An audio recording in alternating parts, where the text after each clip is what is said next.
For wherever you are in the world, I just want to start this video off with an apology. You can clearly hear that my wonderful voice is not as well sounding. This is due to the fact that I don't have access to my usual equipment, and so I've unfortunately been forced to use the microphone on my laptop. I'm very aware this is horrendous, and I will try to make this video as interesting as possible so you don't care about the despicable audio quality bleeding your ears out. So, without further ado, today's video. You may hear a hen. When I was growing up, we didn't know about the dangers of a Ouija board.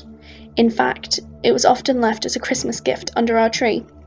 We played with it some back then, but I never thought much of it really, just figured others were moving it around, to be honest. In fact, it wasn't until I was 17 that I witnessed proof, to me anyways, that there was more to this board than originally believed. My first ex-wife, girlfriend then, were at a party at a friend's house. We were sitting around hitting a pipe with the group. Hey, it was the 80s, when the subject of a Ouija board came up. My friend's older brother was talking about it. I was like, dude, that thing's just a bunch of bull. He said, no man, it really works. You just have to learn how to use it correctly and give it some time. He asked if I wanted to play, and I said no. My ex, on the other hand, was intrigued, so he brought out the board, set it up, and they begun. I'll never forget that night. I was sitting across the room, watching the two of them play. They were asking questions, getting yes or no answers, and I was thinking, what a con. So I started thinking to myself, okay, is this really working? Mind you, I'm across the room, nowhere near this board. I start repeating a question over and over in my head. No one knows I'm doing this. I keep repeating it in my thoughts. What's Tanya's middle name? The board starts going really fast in a figure of 8. I hear her ask him, what's going on? He's like, I don't know. Meantime, I'm repeating my question in my head over and over. It stops and I hear her say, A. Then it starts again. Then I hear him say, N. This continues, N, E, T, T, E. Then the Ouija goes back to normal speed. He says, Annette. What's that about? She lets go of the Ouija with her eyes so wide open they look like they were going to pop out, and then she says, that's my middle name! I was like, huh, guess it's not Bill. He looks across the room at me and asks, dude, were you asking that? I just smiled and said yes. Well, needless to say, she was through playing with the Ouija that night. Well, me being me, that really sparked my interest. So, for a while, I started experimenting with the Ouija by doing sessions. It surprised me, but it really seemed to be working. I noticed though that just about every time we would sit and use this thing, it would increase with intensity. We would always start out talking with one spirit, but then others would come through and take over the board. This one in particular would come through by the name of AJ. Through time, we learned he was a young boy who had drowned. Honestly, we came to think of him as a friend, but then after a few months, his responses became more vulgar in nature, sometimes outright hostile. We would start getting on to him, threatening to end the session and not return again if he didn't stop. Then the board would start going lightning fast. It trailed to the letters Z, O, Z, O. This would keep repeating until we had decided that AJ was throwing a fit. We would say goodbye and put the board away, then go about our day. We were really tired of it, to be honest. It seemed like every time that we get on, AJ would take over and not let us communicate with anyone else, so we finally just quit messing with it altogether. Then, through the years, we learned of the dangers of the board and decided good riddance. Now, this is where the story becomes worth telling. Just a couple of years ago, I learned of a paranormal investigator's research into a worldwide phenomena known as Zozo. Zozo is a spirit or a demon, I'm not sure, that has been linked to murders and suicides throughout the world. He comes through Ouija sessions and begins working on the mental stability of the users searching, I think, for vulnerable victims. Now, granted, we did not fall into his game to that point, thank God. But I think it's important for anyone that's thinking on using a Ouija board to be aware of this thing's presence. So I thought I would post this blog for you guys. Sweet dreams, Steve.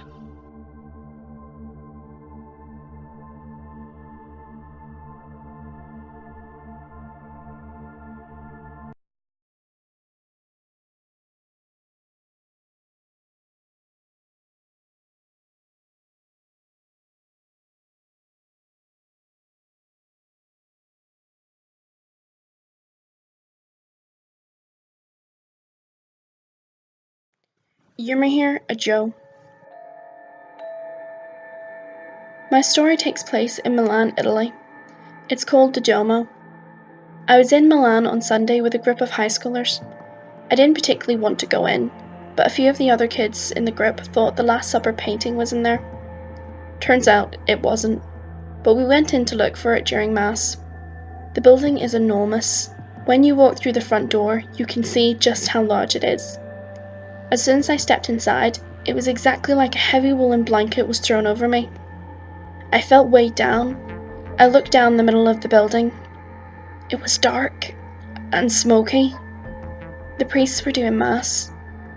Then I looked up at the ceiling. I could practically see long, billowy, dark figures, 3 or 4 of them, circling around in the air. 1 or 2 other people were over in the pews, but didn't seem to notice these creatures. I looked at my friends who I was with, and they seemed unaffected. I felt like I was hunched over with the weight of this blanket. I wanted to get out as soon as possible. Despite this, we walked around a little looking for the painting. Obviously, we didn't find it, and I hurried them back outside as soon as I could. When I stepped out of the building, immediately the blanket lifted. I felt light and relieved.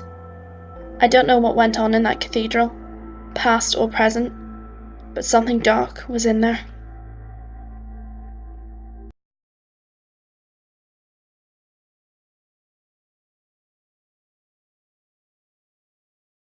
Ymir a tree. I am sensitive on this issue. Usually I speak about this to no one, but since you are Catholic and I am sure you believe in demonic forces, I thought I'd take a risk and share it with you, if you are interested. I know from what I saw on TV that the Catholic Church needs much proof of demonic presence to actually accept that there are demons involved.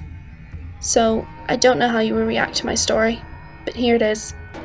This is totally true, and I would swear that on a stack of holy Bibles. This is the true story of what happened to me in July 1995, when I was visited by demonic forces, and it changed my life. There's really no reason that I would make any of this up. I'm a very level-headed person, and I know what I saw was real. The year was 1994. I was aged 14. I was going through a rough time in my life during the spring of that year. I'd found myself lying in my bed at the hospital that I was being treated at for my severe depression and my problem with my anger. Out of the blue, a thought came into my mind that maybe I had been dealing with demonic forces. The thought seemed to come out of nowhere, and I told my mother about it, and she was the only one that didn't believe I was trying to blame my problems on something else. My mother took me to visit a pastor of the church we attended, which was a local Lutheran church. However, I still seemed to have the feeling that I was taunted by demons. I never knew why I felt this way, but I assumed that it was because I had a friend who was into Satanism, and he'd let me hold his satanic Bible, so I thought maybe somehow it had something to do with him, but I was never really sure. I continued to have problems, and I hit my lowest point the previous winter, and was out of school for 3 months. It was March of 1995, and I finally got back into school. But now I was at a school that had a program that could better deal with students who had depression and other emotional problems. There, I met Nick. I had been very vulnerable at this point in my life because I'd just begun to get over my depression, and I was very welcoming to the idea of letting new people enter into my life. My first impression of Nick was that he was not a Satanist, but a troublemaker and someone I could steer clear of. But I was trying to come into this new relationship with an open mind and trying to live by the rule that you shouldn't judge a book by its cover. So that April, Nick and I got together. I'd continued to have feelings at times that there were demons around me. One night it seemed especially bad. I told Nick that I felt as if there were demons around me, troubling me. This is what started the unbelievable events that you'd think you'd never experience and that you'd only see on TV. I was sitting in the living room with my mother and Nick. Nick seemed to have a very evil look in his eye. I didn't know what exactly was going on, but I felt better and I didn't feel the evil presence bothering me. However, it was a very strange feeling. It was as if someone was watching us. All of a sudden, his little dog ran into our sliding glass door and looked outside onto our deck, and was obviously seeing something that couldn't be seen by my mother and I. I could have dismissed this as a hoax, until the dog started barking and viciously growling at whatever was out there. I must admit that I was skeptical at first. Eventually the dog stopped growling and barking at whatever he saw, and the night carried on smoothly. Later I asked what the heck had happened, and Nick explained that since the demons were bothering me, that while he was outside walking, he told them to go into him instead. It was all very weird and scary to me, but I was glad it was over. The next day seemed to go by fine, until the evening when it was just about dark outside. Nick was in the family room, and I was in the bathroom, and I felt the same evil presence taunting me again. I can remember looking in the mirror and just saying quietly, almost under my breath, "Get the fuck away from me." And then I left the bathroom and I went upstairs to where my mother was. I'd say it must have been about a minute when my mother and I heard Nick call us in terror. Again, I was skeptical, but we went down anyway, and by the time we got down there, Nick was standing up, and all of a sudden, the invisible force lifted him up and lashed him against the door, quite forcefully. There was no way anyone could have pulled a prank like that. He literally levitated and was thrown against the door. The look in his eyes was that of complete terror as he saw this force that my mother and I still failed to see. But yet again, the dog could see it. The dog didn't seem to bark this time, but he walked over to it and only tried to smell it, to comprehend what it was. The three of us then said our prayers, as we were absolutely terrified. After we prayed, Nick explained that he could in fact see this spirit, and described it as having red, glowing eyes, but not much of a body. I believe this is when we called his church and we were going to go there for a prayer and an exorcism. We then heard my two dogs barking outside in a way that they only did when someone or something was outside that shouldn't be there. Of course, at this time, we knew that this demon was outside, but we had to face it if we were going to go to the church. We walked out of the house and we stayed as close to each other as possible. We have a sidewalk in front of the house that leads to the driveway, and he got to the end of the sidewalk and in terror, he explained that the demon was inside of the car. He was, of course, reluctant to get into the car, but for some reason, it got out of the car when we made it known that we weren't giving up, and that we were still planning on going. Keep in mind, Nick is the only human that has seen it up until this point, so he was pretty much guiding us. Apparently, the demon rose to the top of the trees that are near our driveway. I watched Nick watch this force. It's an extremely weird feeling to know that something is there, watching you, but you can't see it, even when you're looking directly at it. Nick seemed to be totally mesmerised by this, and my mother and I kind of had to forcefully bring him over to the car. The demon was now gone, and Nick told us that he wanted to drive us to the church, but my mother would not allow it because of what was happening. Nick and I sat in the back of the seat and my mother drove the car. We live out in the country, so it always took quite a while to get to the church. I didn't know what kind of ride it was going to be, but I hoped we'd get there okay. We drove down the driveway and turned towards the town. All of a sudden, the demon reappeared again alongside of the road. I only knew because Nick watched it as we drove by. I then learned that our ride to the church wasn't going to be an easy one, because Nick said that we were being followed. Only after that fact did I learn through Nick that this demon didn't actually run when it was chasing us, but it would disappear, then reappear closer to us each time. We were all frantic. My mother drove as fast as she could go, while being sure to keep the car under control. We had gone through each stop sign to avoid being caught, but finally we came to a T-corner and we were forced to stop. By now we were about 5 miles away from my house, and I thought we had surely ditched this demon by now. As soon as we turned the corner, hell started up inside of that car. Nick again turned very evil, and you could just tell the demon was back. I didn't know what to do. It continued for a while. This demon was aware that I knew that it was there, inside of Nick. Then, out of nowhere, it said to me through Nick, and this is the exact quote: "Go ahead, Lisa. Hit him. Take your best shot." I knew right away that this was the demon. The voice was totally different than Nick's.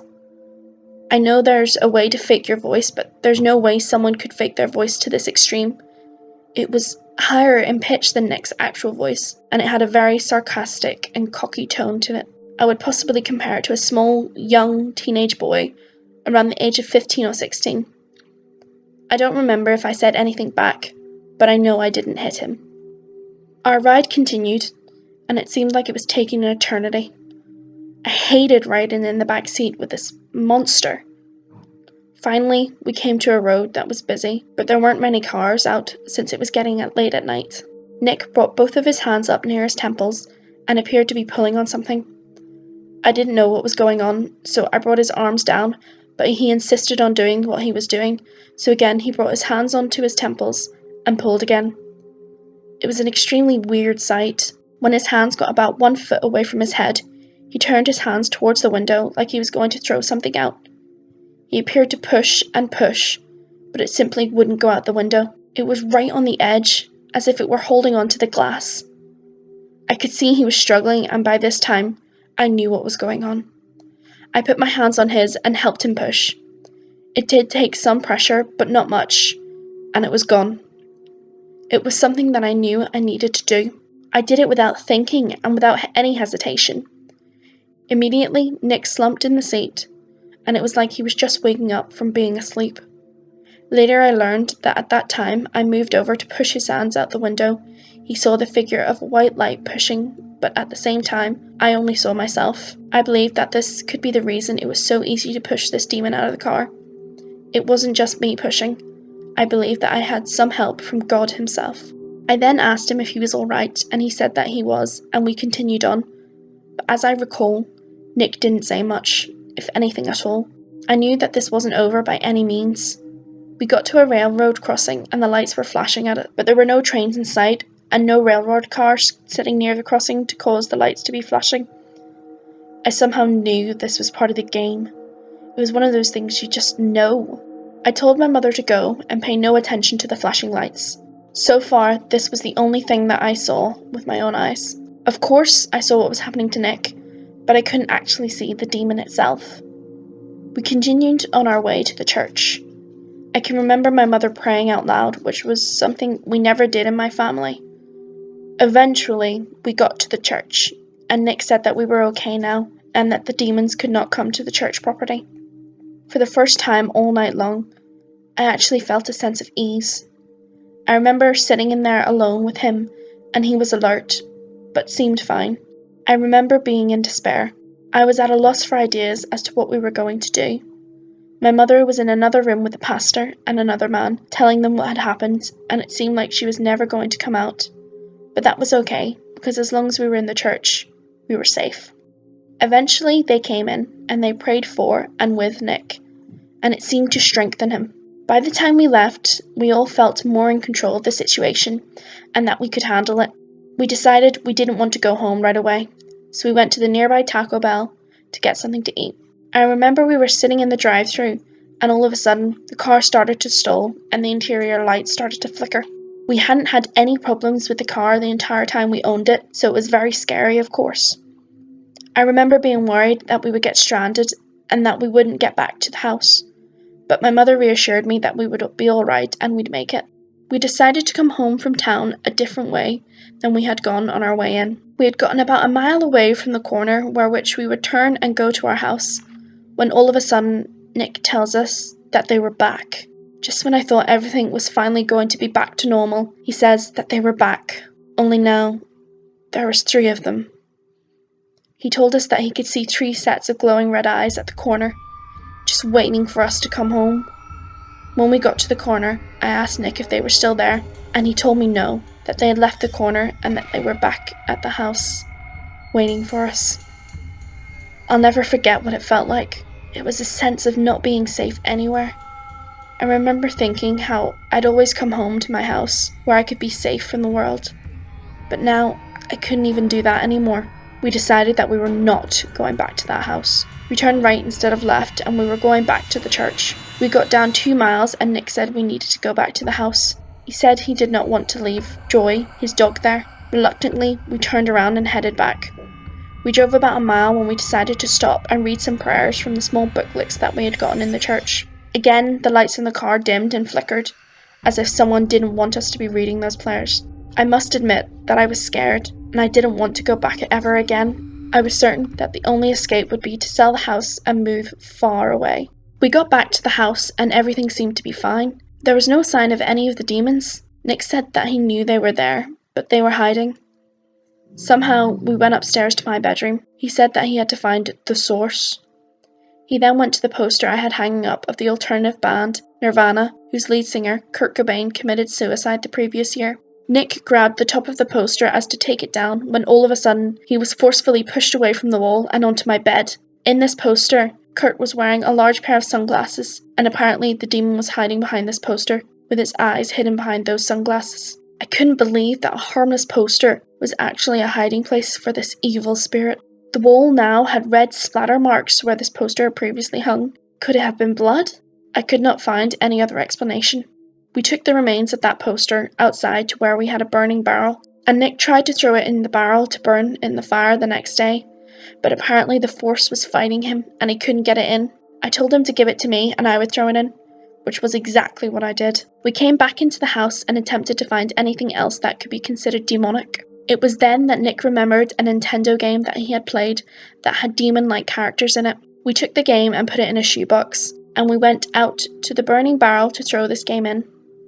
Nick was carrying the box, and my mother and I were walking along just to make sure everything was alright. When we got about 2 feet away from the barrel, Nick stopped in silence, with the same look of terror on his face as he had when he saw the demons the previous time. There it was again, right in front of him. My mother and I encouraged him to keep walking and throw it in, and he tried, but again couldn't get it in. My mother and I grabbed a hold of the box to try and get it in, but only this time, the demon was fighting. It was totally unreal to see the box moving violently back and forth to try and get it away from us, but yet you could see nothing holding on to it. With effort, we got the box containing the game into the barrel.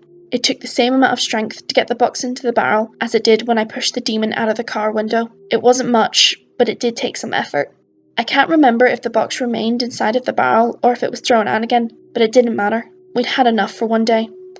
Just as long as the box wasn't inside the house, we didn't care where it was. We decided to go into the house and go to bed. We all slept in the same room and decided that if there was any more strange events in the night, that we'd wake each other up. Remarkably, nothing else happened that night. We woke up the next morning to find that a large branch had fallen from a tree outside. We all believed that it was sent from God for us to use to burn the box containing the Nintendo game. That day, we spent a lot of time throwing away things that seemed at all demonic. It was a few days later on the following Sunday. I was listening to Christmas music in the middle of July, because that was really the only Christian music that I had. It was Mariah Carey's Christmas album. I was almost in tears because I realised that God was definitely real, and that He was taking care of me. All of a sudden, I remember having the thought that I should close my eyes. It wasn't a spoken thought, but more of just a strong thought that I had. So I did it. When I reopened them, there was a spot on my jeans that looked like water. Then I was told to close them again, and there was another spot. Then I was told again to close my eyes, and the third spot appeared. 2 of them were about the size of a nickel, and the last one was a smear. I didn't know what these meant at the time. When I saw my mother, I told her about it, and she told me not to worry, that they were going to get this all taken care of. I told her that it wasn't bad, it was a good thing. Then she told me that 3 spots had to be the Father, the Son, and the Holy Spirit. Of course, I don't know why I hadn't thought about it, but that had to be what it meant. Why else would one be smeared? It had to represent the blood of Jesus. My dad had been away on vacation while all of this took place. Later I learned from my mother's pastor that demons feel more threatened when there is a man around, so that's probably why they decided to come have their fun when he was gone. When my dad arrived home, he didn't believe any of our story. He didn't like Nick, so I thought that he must have thought it was some trick Nick was playing on us. I suppose if I was in his shoes, I would have thought the same. A few weeks had gone by, and my mother decided to take a vacation. Nick and I decided that we would go along. My dad stayed at home, and that's when he had his encounter with these demons. When we arrived home, he told my mum and I that when he was laying in bed, he saw a figure hovering in his room with red glowing eyes.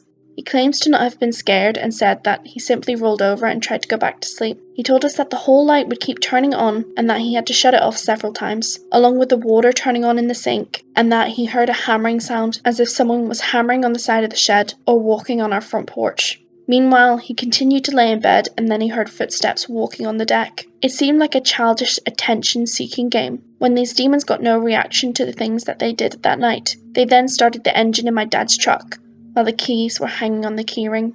My dad claims that he eventually went to sleep and by the next morning, they were gone.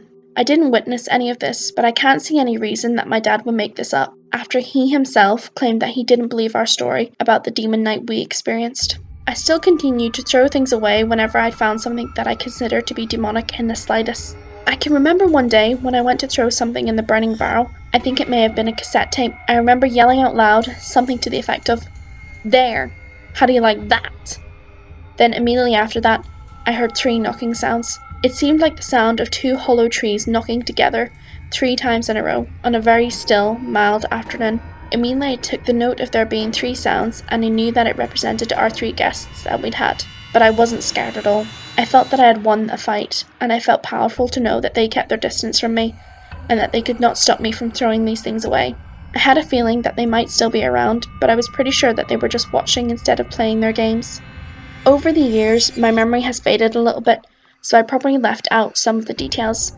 That is all pretty much it, and the conclusion of my demonic experience. Call me crazy if you will, but this really did happen. Regardless if anyone wants to believe it or not, I learned the most valuable lesson of my life. That God is indeed real, and that Jesus is his son, and he did die on the cross for us. And when we need him, he is there for us. Thank you for reading my story, and I hope and pray that God will work in your lives, if not through this, then in other ways, to let you know that he is real and he is there for you, if you will just accept him. God bless you all.